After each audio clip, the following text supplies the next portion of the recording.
தோழர்களே, நாம் இந்த கருத்தரங்கத்திற்கு கடந்த முறை நடந்தபோது நிறைய தோழர்கள் அரங்கத்திற்கு வெளியே நின்றிருந்தாங்க. அந்த சிரமத்தை கொடுக்கக்கூடாது என்று இந்த முறை அரங்கத்திற்கு வெளியே நீங்கள் பார்த்துருப்பீங்க. ஒரு பெரிய பந்தல் போட்டு எல்இடி ஸ்க்ரீன் வச்சுருந்தோம். ஆனால் நம்ம தோழர்கள் அந்த அளவுக்கு கலந்து கொள்ள முடியவில்லை, வருத்தம் தான். ஆனால் இன்றைக்கு நிறைய இடங்களில் ட்ரெயின் சர்வீஸ் இல்லை. குறிப்பாக நம்ம பென்ஷனர்ஸ்க்கு வந்து சென்னையில் இன்றைக்கி மெட்ரோ பாதிப்பு என்பது நிறைய பாதிச்சிருக்கு. பல தோழர்கள் வர முடியலைங்கிறத தெரிவிச்சிருக்காங்க. தோழர்களே, இன்றைக்கு ஏற்பட்டிருக்கிற இந்த ஒற்றுமை தான் இன்றைக்கு நமக்கு முக்கியம். கடந்த காலங்களில் அந்தந்த அமைப்புகள், அது இன்கம் டேக்ஸ் ஆகட்டும், ரயில்வே ஆகட்டும், தபால் தந்தி ஆகட்டும், நம்முடைய கோரிக்கைகளுக்காக தனித்தனியாக போராடும். ஆனால் இன்றைக்கு இருக்கிற அரசாங்கம் ஒரு நல்ல வேலையை செஞ்சுருக்காங்க. நீங்கள் தனித்தனியாக இருக்காதீங்க, நீங்கள் ஒன்றாக சேருங்கள் என்று மோடி இட்ட அந்த உத்தரவின் அடிப்படையில் இன்றைக்கு நாம் ஒன்றாக சேர்ந்திருக்கிறோம். இது காலத்தினுடைய கட்டாயம். இது யாரும் எந்த தலைவரும் இது நான் எங்கள் அமைப்பு, இது உங்கள் அமைப்பு, எனக்கு அந்த கருத்து இல்லை, எல்லா கருத்துக்களோட ஒரு மூட்டையில் கட்டி வச்சுட்டு இன்றைக்கு நீ ஒரே அணியாக நாம் நிற்பது தான் இன்றைக்கு காலத்தினுடைய தேவை. இப்போ 5 மாநில தேர்தல் வரப்போகுது. தமிழ்நாடு, கேரளம், அஸ்ஸாம், வெஸ்ட் பெங்கால், இந்த பக்கம் புதுச்சேரி. இந்த 5 மாநில தேர்தலில் நிச்சயம் நம்முடைய ஓய்வூதியர்கள் இந்த மத்திய அரசாங்கத்திற்கு ஒரு பதிலடி கொடுக்கிற அளவில் எந்த மாநிலத்திலும் இவர்கள் வெல்லக்கூடாது என்ற முடிவை நாம் எடுக்க வேண்டும். இன்றைக்கு தமிழகத்தில் ஒரு அருமையான கூட்டணி உருவாகியிருக்கா. அரசியலுக்குள்ள லேசாக போயிட்டு வந்தாங்க. இன்றைக்கு தமிழகம் நாம் பல்வேறு விஷயங்களிலே கருத்து பெற்றிருந்தால் கூட ஓய்வூதியர்களில் ஒரு ஒருங்கிணைந்த உத்தரவாதப்படுத்தப்பட்ட ஒரு ஓய்வூதியம் என்பதை தமிழ்நாடு அரசு இன்றைக்கு அமலாக்கி இருப்பது என்பது தமிழக ஓய்வூதியர்களுக்கு, தமிழக ஊழியர்களுக்கு மிகப்பெரிய வெற்றி என்று நாம் சொல்ல வேண்டும். அதற்கு பின்னணியில் இருந்தது தொழிற்சங்கங்கள் என்பதை மறக்கக்கூடாது. தொடர்களே, எப்போதெல்லாம் பார்லிமெண்ட்ல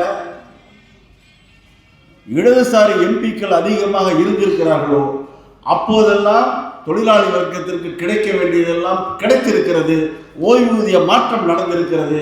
எப்போதெல்லாம் இடதுசாரிகள் அங்கே பாராளுமன்றத்தில் குறைந்த எண்ணிக்கையில் இருக்கிறார்களோ அப்போதெல்லாம் ஓய்வூதியர்களுக்கும் உழைப்பாளர்களுக்கும் பாதிப்பு வந்திருக்கு. இதுதான் கடந்த கால சரித்திரம். தொடர்கள் இங்கே சொன்னது போல 6வது சம்பள கமிஷனில் 5வது சம்பளம் 40% ஃபிட்மெண்ட் மத்திய அரசு ஊழியர்களுக்கு. அப்போது முக்கியமான காரணியாக இருந்தவர்கள் 2 பேர் இல்லை. ஒருவர் இந்திரஜித் குப்தா, சிபிஐ தலைவர், அவர் இன்றைக்கு ஆட்சியிலே பங்கு பெற்றிருந்தார். இன்னொருவர் ஆட்சிக்கு வெளியே இருந்தார், தோழர் சுர்ஜித் சிதம்பரம் இங்கிருந்து அறிக்கை சொல்றாரு, 40% கொடுக்க முடியாது. என்னங்க, இவர் 70 வயசு வரைக்கும் இருக்கிறாரு. இவர் இறந்த பிறகு ஒரு 30 வயசு அவங்க மனைவிக்கு ஓய்வூதிய ஃபேமிலி பெண் 100 வயசு கொடுப்பாங்களா? கொடுக்க முடியாது. ஹக்கீசன் சுர்ஜித் சொல்றாரு, இந்த பென்ஷன் திட்டம் நிறைவேற வேண்டியிருந்தால் உங்கள் ஆட்சி இருக்காது. அடுத்த ஃப்ளைட் பிடிச்சி சிதம்பரம் டெல்லிக்கு வரவழைக்கப்படுகிறார். 40% சம்பள மாற்றம், பென்ஷன் மாற்றம் உத்தரவாகிறது என்று சொன்னால் அந்த 2 இடதுசாரி தலைவர்கள் தான் இன்றைக்கு நான் நினைச்சிருக்கேன். அதே போல 30% ஃபிட்மெண்ட் அடுத்த இதில் அதற்கும் அன்றைக்கு இருந்த அரசாங்கம், இடதுசாரி அரசாங்கத்துடைய ஆதரவோடு மன்மோகன் சிங் ஆட்சி இருந்தது. சொன்ன இடத்துல கையெழுத்து போட்டாங்க. அன்றைக்கு மன்மோகன் சிங் ஆட்சியில் 30%, இன்னைக்கு 15% என்பது இன்றைக்கு தடுமாறுகிற நிலைமையாக இருக்கிறது. ஏனென்று சொன்னால் ஆட்சியாளர்கள் இன்றைக்கு முழுமையாக கார்ப்பரேட் அரசாங்கமாக மாறிவிட்டது.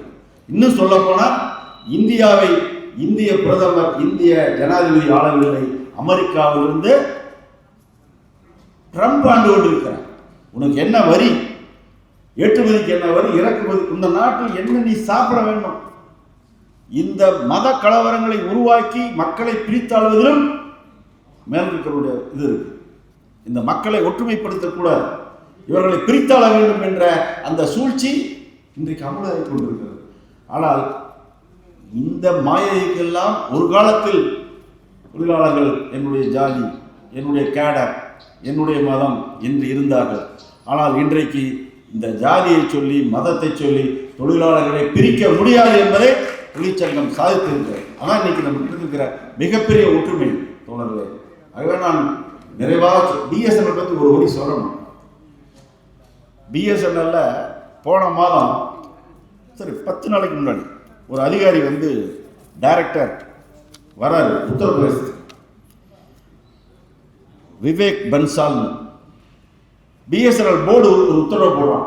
அங்கே இருக்கிற சிஜிஎம் யூபி அவர் கங்கா ஸ்நானம் பண்ணிட்டு ஏதோ கோயிலுக்கு போகணுமா.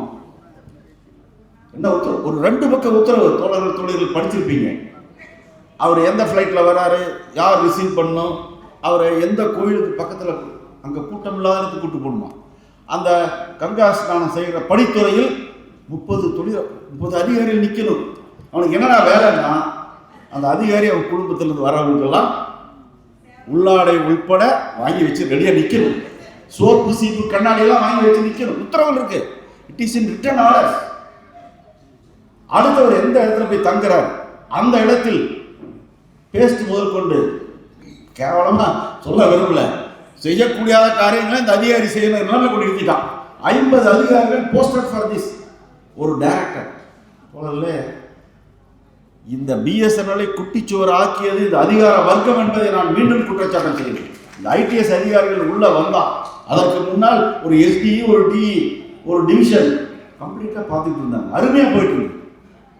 ஆனால் ஐடிஎஸ் அதிகாரிகள் உள்ளே வந்த பிறகு ஆமப்புந்த வீடாயிருச்சு. எல்லாம் ஒன்று 2016 சம்பள மாற்றம் வாங்கிட்டான். இப்போ 2026 மத்திய அரசு வாங்கும்போது இவன் வாங்குவான்.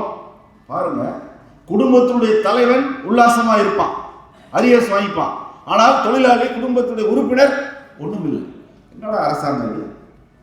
அப்ப இந்த அரசாங்கம் ஒரு உத்தரவு போட்டு கேட்கிறாங்க, எப்படா நடந்துச்சு அப்படின்னு. நம்ம ஜோதித்ராதித்யா சிந்தியா அவர் தான் மினிஸ்டர் எம்ஓசி. இப்படி நடந்திருக்குங்க, ஒரு அதிகாரிக்கு இவ்வளவு பணிமுறை பண்ணியிருக்காங்க, இத்தனை லட்சம் செலவு பண்ணியிருக்காங்க, இதெல்லாம் அப்படியா எனக்கு தெரியலையே. அவனுக்கு ஒரு எக்ஸ்பிளனேஷன் கால்ஃபார் பண்ணுங்க, முடிஞ்சிச்சு. எக்ஸ்பிளனேஷன் கால்ஃபார் பண்ணா முடிஞ்சிச்சு, அதோட சரி. இன்னும் சொல்லப்போனால் அந்த அதிகாரிக்கு வேற ப்ரமோஷன் கூட கொடுப்பாங்க. போலவே இந்த இவர்களெல்லாம் சேர்ந்து இன்றைக்கு பிஎஸ்என்எல்லை குட்டிச்சோறு ஆக்குறது. என்ன சொல்றான்? தொழிலாளர்களும் அதிகாரிகளும் சரியா பிஎஸ்என்எல்லை பராமரிக்காதனால பிஎஸ்என்எல் லாஸ்ல போயிடுச்சு. என்ன இந்த பிஎஸ்என்எல் பொதுத்துறை டிஓடியாக இருக்கும்போது ஆண்டொன்றுக்கு 10,000 கோடி லாபம் ஈட்டிய துறை. மத்திய பட்ஜெட்டுக்கு எல்ஐசி எந்த அளவுக்கு கொடுக்கிறதோ அதற்கு சமமான நிதியை அளித்த துறை. டிஓடியை பிஎஸ்என்எல் இணைக்கும் போது அன்னைக்கு வாஜ்பாய் ஒரு உத்தரவாதம் கொடுக்கப்பட்டது சங்கங்களுக்கு, உங்களுக்கு guaranteed pension from the consolidate fund of India. அடுத்தது சர்வைவல் ஆஃப் பிஎஸ்என்எல், நாங்க பார்த்துப்போம். பிஎஸ்என்எல் ஜாப் செக்யூரிட்டி, உங்களுக்கு வேலை பாதுகாப்பு. தோழர்களே, இன்றைக்கு ஜாப் செக்யூரிட்டிங்க 2019 விஆர்எஸ் கொண்டு வந்து 78,000 அதிகாரிகளையும் ஊழியர்களையும் வீட்டுக்கு அனுப்பிச்சிட்டான். எங்க வேலை வாய்ப்பு? அதற்கு உண்டான அளவுக்கு வேலைக்கு புதிய ஆட்கள் எடுத்தார்களா? இல்ல. இன்றைக்கு சர்வைவலா பிஎஸ்என்எல் நொண்டி அடிக்குது. ஒட்டுமொத்த பிஎஸ்என்எல் சேவையில் 50% ஜியோ இருக்கு.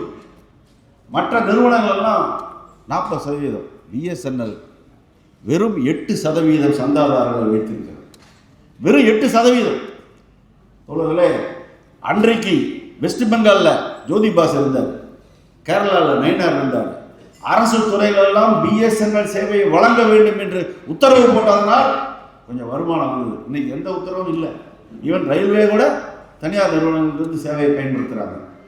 இந்த பிஎஸ்என்எல் பணிபுரிந்த ஊழியர்களுக்கு ஓய்வூதிய மாற்றம் கத்திட்டு இருக்கும். 2007 2017 மாறணும், முடியல. தொடர்ச்சியான போராட்டங்கள், நஷ்டத்தில் போவதால் பென்ஷன் மாற்றம் இல்லை. ரிட்டையர் ஆனவனுக்கு பிஎஸ்என்எல் லாபத்துக்கோ நஷ்டத்துக்கோ என்ன சம்பந்தம் இருக்கு? அவர்கள் உழைத்து தன்னுடைய சேவையெல்லாம் முடித்து பென்ஷன் உத்தரவு வாங்கிட்டு வீட்டுக்கு வந்த பிறகு உனக்கு பென்ஷன் மாற்றம் கொடுப்பதற்கு பிஎஸ்என்எல் லாபம் இல்லைன்னு சொன்னா என்னோட பைத்தியக்காரத்தனம். இந்த அனைத்து ஊழியர்களுக்கும் நிர்வாகம் நம்முடைய பென்ஷன் கான்ட்ரிபியூஷன் தொகை முழுவதும் டிஓடிக்கு செலுத்தி விட்டது. இங்க இருக்கிற ரிட்டையர் ஆகியிருக்கிற 5 லட்சம் பிஎஸ்என்எல் ஊழியர்களுக்கான பென்ஷன் கான்ட்ரிபியூஷன் உங்க கையில போயாச்சு. அதை கொடுக்கறதுக்கு என்ன? அப்ப இதற்கு 1008 காரணங்கள் சொல்கிறார்கள். ஒரு கட்டத்தில் 17/10/2022 மெம்பர் சர்வீசஸ் கூட்டு பேச்சுவார்த்தை நடத்தினார். நாம் பென்ஷன் ரிவிஷன் கொடுக்கலாம், அதற்கான முயற்சிகள் மினிஸ்டர் பேசுகிறேன். இடையில வழக்கு. 2வது, அரசாங்கத்துடைய கொள்கை நிலைப்பாடு என்னவென்று சொன்னால் இவர்களுக்கு பென்ஷன் மாற்றம் கொடுக்கக்கூடாது என்ற நிலைப்பாட்டை வைத்துக்கொண்டு காலதாமம் செய்கிறார்கள். இன்னும் சொல்ல போனால் நம்முடைய சங்கங்கள் அவுட் ஆஃப் கோர்ட் செட்டில்மெண்ட் மூலமாக அனைத்து சங்கங்களும் ஒன்றாக உட்கார்ந்து அது நம்ம 15% கேட்கிறோம், அதில் 5%, 10% ஒரு உடன்பாட்டை எட்டி அதை நோக்கி நாம் பயணிக்க வேண்டிய அவசியம் இருக்கிறது. ஏனென்று சொன்னால் 2007க்கு பிறகு கிட்டத்தட்ட ஒரு 18 ஆண்டுகள் பென்ஷன் மாற்றம் இல்லை. 17 வரணும். பல தோழர்கள், மூத்த தோழர்கள் இயற்கை எழுதிவிட்டார், பென்ஷன் மாற்றம் என்பதையே பார்க்காம. அப்போ இதற்கான ஒரு வழிவகையை கண்டுபிடி. ஆனால் இந்த முறையில் கூட இந்த பென்ஷன் வேலிடேஷன் ஆக்ட் என்பது இன்றைக்கு ஒரு முட்டுக்கட்டையாக இருக்கிறது. நீங்கள் அப்படியே உங்களுக்கு பென்ஷன் மாற்றம் என்ற ஒரு நிலைப்பாட்டை நீங்கள் கொண்டு வந்தால் கூட இந்த பென்ஷன் வேலிடேஷன் ஆக்ட் 8வது சம்பள கமிஷனில் டேர்ம்ஸ் ஆஃப் ரெஃபரன்ஸ் இல்லை, பென்ஷன் மாற்றம் என்பதே இல்லை, பென்ஷனே இல்லை. அதுவும் மீண்டும் அதில் ஒரு வரி சொல்கிறான், அன்ஃபண்டட் காஸ்ட் ஆஃப் தி நான் கான்ட்ரிபியூட்டரி பென்ஷன் ஸ்கீம். அது என்ன? நாம் வாங்கியிருக்க ஓல்டு பென்ஷன் ஸ்கீம், நிதி அளிப்பு இல்லாத ஊழியர்களிலிருந்து நிதி அளிப்பு இல்லாத அந்த பென்ஷனை பற்றி ரிவியூ பண்ண வேண்டும் என்று சொல்கிறான். என்று சொன்னால் செக் வச்சிருக்காங்க. நீங்கள் உங்களுக்குள் பேசி நீங்கள் பென்ஷன் மாற்றத்துக்கு அரசாங்கத்தை டிஓடி நீங்கள் நிர்பந்தப்படுத்தினாலும் கூட மத்திய அரசு ஊழியர்களுக்கே இப்படி பண்ணியிருக்காங்க. பென்ஷன் வேலிடேஷன் ஆக்ட் என்பது இன்றைக்கு அமலாகும் போது அரசாங்கம் நினைத்தால் இந்த 1/1/2024 அமலாகணும். 8வது சம்பள கமிஷனுடைய பரிந்துரைகள். ஆனால் அதில் என்ன சொல்றான்? டேட் ஆஃப் எஃபெக்டே இல்லை. இவன் 18 மாதம் கழிச்சு கொடுத்தான்னா, உதாரணத்துக்கு 2027 கடைசியில் கொடுத்தா 2027 டிசம்பருக்கு தான் உங்களுக்கு சம்பளம் மாற்றம் என்று சொல்லக்கூடிய அதிகாரம் எனக்கு இருக்கிறது. அதே போல தோழர் டிஜி அவர் சொன்னதை போல இங்க இருக்கிற பென்ஷன் தாரர்களையும் டேட் ஆஃப் ரிட்டையர்மெண்ட் அடிப்படையில் 2026க்கு முன்பு பணி ஓய்வு பெற்றவர்களுக்கு இது பொருந்தாது. 1/1/2020 சேவையில் இருக்கிற ஊழியர்களுக்கு மட்டும் இது பொருந்தும் என்று சொன்னால் 2025 டிசம்பர் 31 வரைக்கும் பணிபுரிந்தவர்களுக்கு இதனுடைய பலன்கள் இல்லை என்று அர்த்தம். அப்ப இந்த அரசாங்கம் திட்டமிட்டு இந்த பென்ஷன் என்பதை அரசாங்கத்தினுடைய ஒரு சுமையாக கருதுகிறது. இவர்களுக்கெல்லாம் சம்பளம் கொடுத்தோம், அதோட முடிஞ்சிச்சு. ரிட்டையர் ஆன பிறகு மீண்டும் என்ன எதிர்பார்க்கிறீங்க? ஆகவே உங்களுடைய சாப்டரை க்ளோஸ் பண்ணுகிற லெவலுக்கு கொண்டு வந்துருக்காங்க. தோழர்களே, இந்த அரசாங்கத்தை பொறுத்தளவில் இவர்கள் உழைப்பாளி மக்களை பற்றியோ அல்லது ஏழைகளை பற்றியோ கவலைப்படக்கூடிய அரசாங்கம் இல்லை. இந்த அரசாங்கத்துக்கு என்ன பாதிகள் புரியும் என்று சொன்னால், விவசாயிகள் நடத்திய தடையில்லாத நீண்ட நெடிய போராட்டம் மட்டும்தான் இந்த அரசாங்கத்தை நாம் தடுத்து நிறுத்த முடியும். நாங்கள் காங்கிரஸ் எம்பி அவர்களை போய் பார்த்தோம், நம்ம சசிகாந்த் செந்தில். அப்போ மனு கொடுக்கும்போது சொன்னார், இந்த அரசாங்கம் 3 பேருக்கு தாங்க பயப்படுறோம். ஒன்று கார்ப்பரேட் முதலாளிகளுக்கு, 2வது இப்போ லேட்டஸ்டாக விவசாயிகளுக்கு, 3வது ஆர்கனைஸ்டு செக்டார், ஒன்று சேர்க்கப்பட்ட அந்த தொழிற்சங்கங்களுக்கு தான் அவன் அசைஞ்சு கொடுக்குறான். தோழர்களே, அதை நாம் மனதில் வாங்கிக் கொள்கிறோம். ஒன்றுபட்ட தொழிற்சங்கம், ஒன்றுபட்ட போராட்டம் நாம் வழக்காடு மன்றத்திலும் நடத்துவோம். கோர்ட்டில் பார்ப்போம். கோர்ட்டில் நம்ம முழுமையாக நம்பிட்டு இருக்க முடியாது. இன்னைக்கு ஒரு தீர்ப்பு சொல்கிறான், நாளைக்கு மாற்றி சொல்கிறோம். லோகையா ஜட்ஜி தீர்ப்பு சொன்னார், போட்டு தள்ளிட்டாரு அமித்ஷா. என்னாச்சுன்னு தெரியல அந்த வழக்கு. ஆக இன்னைக்கு இருக்கிற டிஜி இவர்களும் இந்த நீதிபதிகளும் இந்த அரசாங்கத்தினுடைய கட்டுப்பாட்டுக்குள், அரசாங்கத்தினுடைய சலுகைகள், அவர் அதை முடிஞ்சோடனே ஒரு நீதிபதி கவர்னராக போய் வருவார். ஒரு நீதிபதி ஒரு ஸ்டேட் லெவல் என்ன அவருக்கு அரசாங்கத்துக்கு சாதகமான தீர்ப்புகள் சொன்னால் அரசாங்கம் அவார்டு கொடுக்குறான். ஆகவே நாம் இதிலிருந்து புரிந்து கொள்ள வேண்டிய விஷயம், நாம் மோதுவது ஒரு முதலாளித்துவ அரசாங்கத்தோடு மோதுகின்றோம். முதலாளித்துவ அரசாங்கத்தோடு மோதும் போது நம்முடைய படை இன்னும் பலமாக இருக்க வேண்டும். ஆனால் அதை நோக்கி நாம் நிச்சயமாக ஒற்றுமையை கட்டியிருக்கிறோம். அகில இந்திய அளவில் மிக அருமையான ஒற்றுமை உருவாகியிருக்கிறது. மாநில அளவில் உருவாகியிருக்கிறது. மாவட்டங்களில் இன்னும் உருவாக்க வேண்டி இருக்கிறது. அந்த பணியை நாம் அனைவரும் இணைந்து செய்ய வேண்டியிருக்கிறது. நமக்குள் இருக்கிற ஒரு கவிஞர் சொன்ன மாதிரி, நாங்கள் சங்கங்கள் வேறு, ஆனால் சங்கநாதம் எங்களுக்கு ஒன்றே ஒன்றுதான். எங்களுடைய ஓய்வூதியத்தை பாதுகாப்பது என்பது எங்களுடைய சங்கநாதம்.